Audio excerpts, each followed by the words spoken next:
大家好，我是丽姐，欢迎大家来听相亲故事，感谢大家的订阅。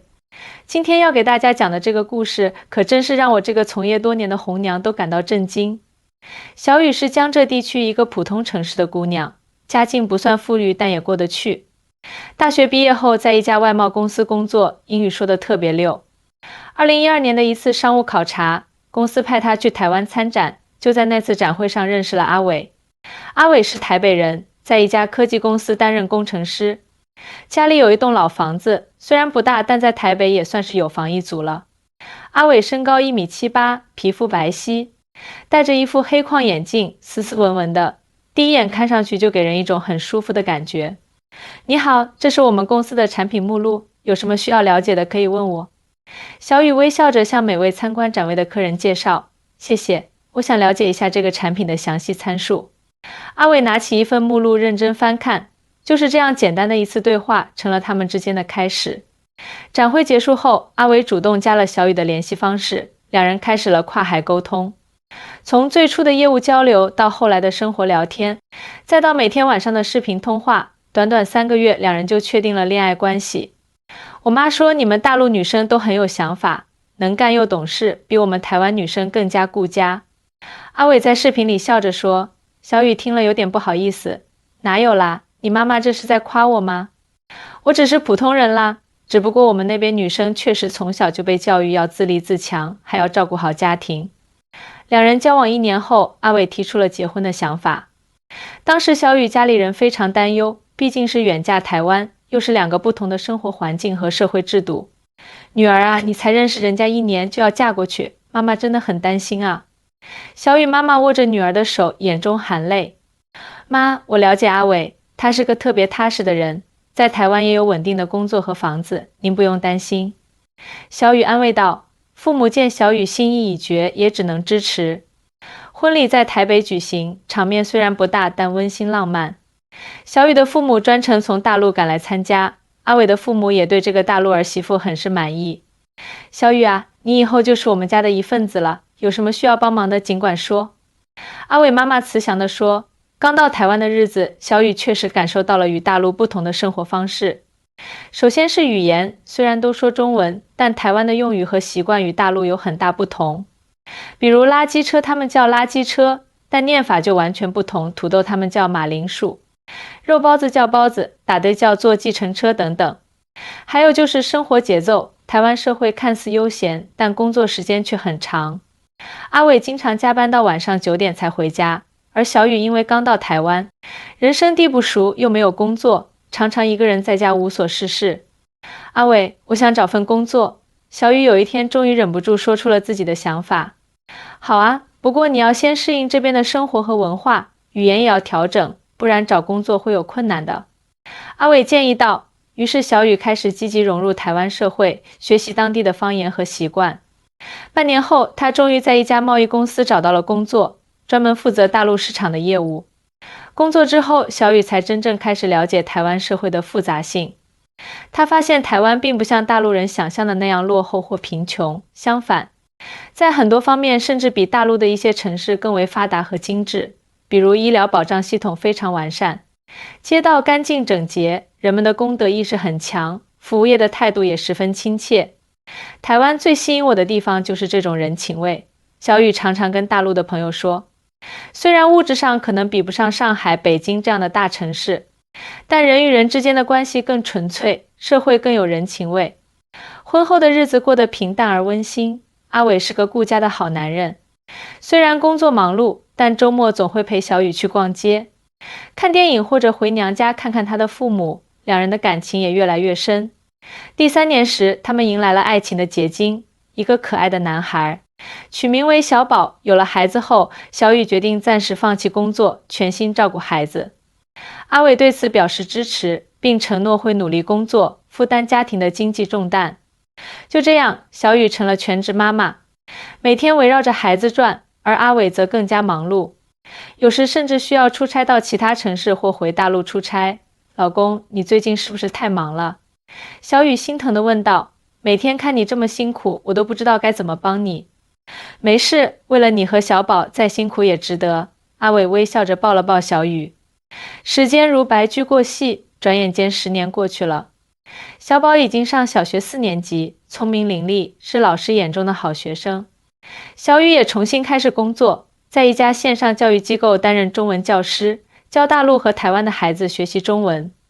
他们的生活看似平静美满，但小雨却隐隐感觉到阿伟近几年变得越来越沉默寡言，两人的交流也越来越少。每当他想探讨些什么，阿伟总是说累了或者改天再说，然后就躲进书房或者拿出手机，不知道在看什么。阿伟，我们是不是有什么问题？小雨终于忍不住直接问道。没有啊，我只是工作太累了，需要一些自己的空间。阿伟依旧是那副平静的样子。小雨想相信阿伟的话，毕竟10年的婚姻不是闹着玩的。但女人的直觉告诉她，事情没那么简单。某天，阿伟出差去了高雄，说是有个重要项目需要处理，至少1周才能回来。小雨想趁这个机会好好整理一下家里，尤其是阿伟那个常年锁着的书房。反正是夫妻，应该没什么不能看的吧。小雨这样安慰自己，然后用备用钥匙打开了书房的门。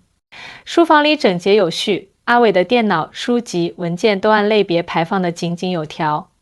小雨开始打扫灰尘，整理书架，突然发现书架最上层有一个看起来很旧的木盒子。这是什么？小雨好奇地取下木盒，打开后发现里面躺着一本黑色封面的记事本，看起来已经有些年头了。他轻轻翻开第1页，看到上面用繁体字写着阿伟日记2010年开始。小雨心跳加速，2010年那是他们相识的2年前。她知道偷看丈夫的日记不对，但好奇心还是驱使她往下看。2010年3月15日，今天和淑芬分手了，心情很差。她说我太窝囊，没有出息，还说要找个更有能力的男人。也许她是对的，我确实配不上他。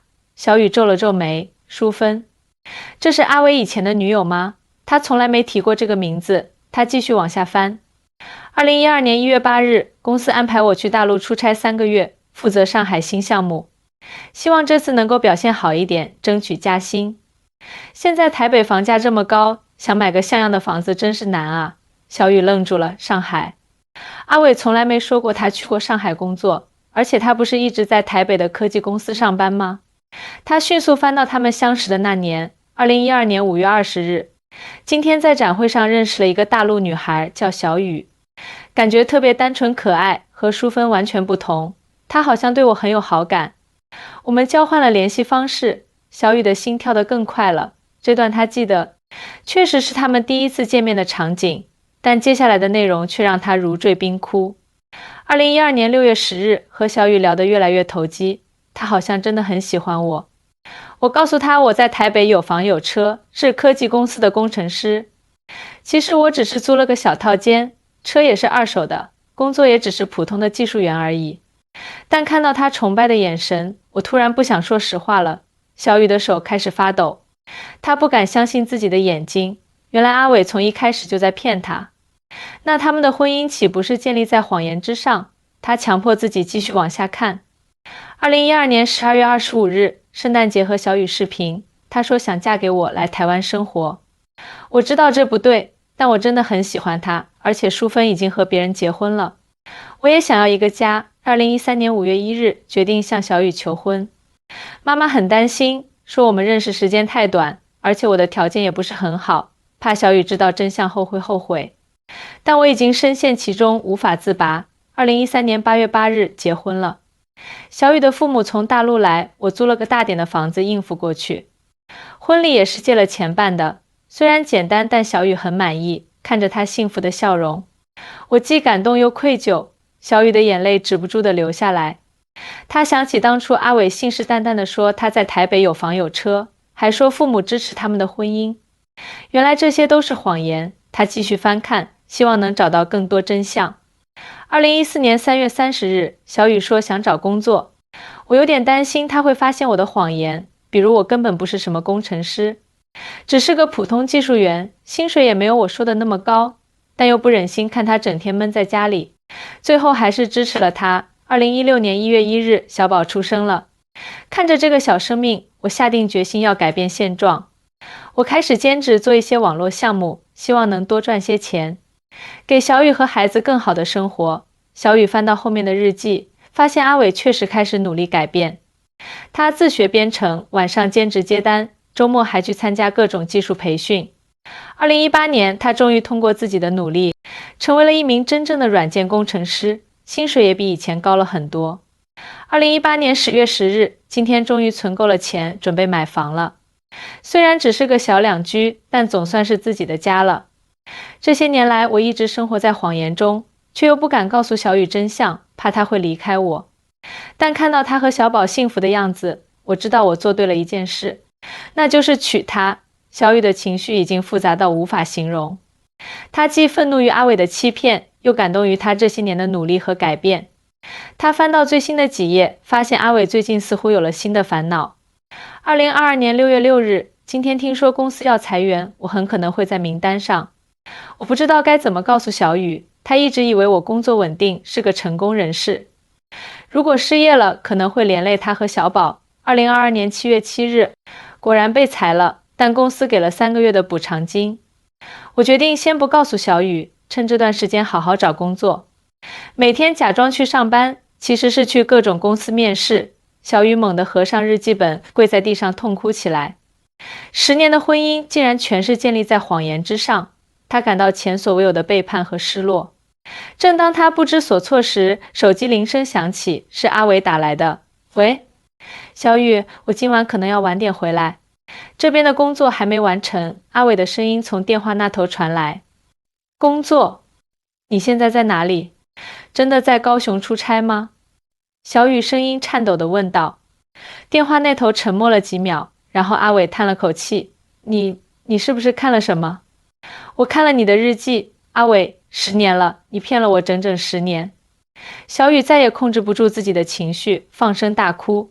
小雨，我可以解释，阿伟急切地说。解释什么？解释你根本没有我想象中那么优秀。解释你现在可能已经失业了，还是解释你从一开始就在骗我？小雨的声音充满了愤怒和失望。我今晚就回去，我们好好谈谈，好吗？阿伟恳求道。小雨挂断电话，泪如雨下。她看着这个生活了10年的家，突然感到无比陌生。那个一直以为可靠稳重的丈夫，原来也有如此不堪的一面。有件事我想让你知道，阿伟妈妈继续说道。阿伟虽然当初撒了谎，但他这些年的努力和付出是真实的。我从没见过他这么拼命工作，就是想给你和小宝一个更好的生活。小雨沉默不语，心中五味杂陈。小雨，不管你做什么决定，我们都尊重。阿伟爸爸语重心长地说，但请你记住，在台湾你永远都有我们这个家。送走了阿伟的父母，小雨独自坐在客厅里发呆。她回想起这10年的点点滴滴，那些甜蜜的回忆，那些共同奋斗的日子，那些阿伟默默付出的瞬间。虽然一切始于谎言，但阿伟的爱和付出确实是真实存在的。当晚阿伟回家很晚，看到小雨还坐在客厅，有些惊讶。你还没睡？阿伟轻声问道。你爸妈今天来了，小雨平静地说。阿伟一愣，他们和你说什么了？他们说无论我做什么决定，他们都会支持。小雨直视着阿伟，包括离婚。阿伟的脸色瞬间变得惨白，但他没有反驳，只是轻轻点了点头。是的，我也是这个态度。你真的愿意离婚？小雨问。不，阿伟几乎是喊出来的，然后又压低了声音。我当然不愿意。但如果这是你想要的，我尊重你的决定。小雨沉默了一会儿，然后问道，如果重来一次，你会怎么做？阿伟没有立即回答，而是认真思考了一会儿。如果重来一次，我会坦白一切，告诉你我只是个普通人，没有那么优秀，但我愿意为了你和我们的未来努力。我会让你知道，虽然我的起点不高，但我会用一生的时间证明自己配得上你。小雨的眼眶湿润了。为什么当初不这样呢？因为我太自卑了。阿伟苦笑，我怕失去你，怕你嫌弃我的平凡，就像淑芬那样。但这些年我才明白，真正的爱不是用谎言和隐瞒维系的。那现在呢？我还能相信你说的话吗？小雨问。我不奢求你立刻相信我。阿伟真诚地说，但我希望你能给我一个机会，让我用实际行动证明自己。如果你决定离开，我也不会阻拦，只希望能继续尽一个父亲的责任。小雨深吸一口气，做出了一个决定：我不想离婚，至少现在不想。阿伟眼中闪过一丝希望的光芒，真的吗？但我需要时间重建信任。小雨严肃地说，从今天开始，我要知道你所有的事情，工作、财务、社交，一切都要透明。当然，阿伟迫不及待地答应，我保证不会再有任何隐瞒。还有一件事，小雨说，我想了解更多关于你的过去，包括你和淑芬的事情。我需要完整的了解你这个人，而不是你精心包装过的形象。阿伟点点头，我会告诉你一切，不管是光彩的还是不堪的。就这样，他们开始了一段艰难但真实的修复之旅。阿伟主动交出了自己所有的账户密码，每天详细汇报工作情况，甚至把自己的日记本交给了小雨，让他随时可以查看。而小雨则开始更多的了解台湾社会和文化，理解台湾人的价值观和思维方式。他发现很多台湾男人和阿伟一样，看似温和内敛，实则压力重重。尤其是在两岸婚姻中，很多台湾男性都因为担心配不上大陆新娘而选择隐瞒或美化自己的条件。你知道吗？其实很多大陆女孩嫁到台湾后都感到失望。小雨有一天对阿伟说，不是因为台湾不好，而是因为现实和想象差距太大。是啊，两岸之间的误解太多了，阿伟感慨道。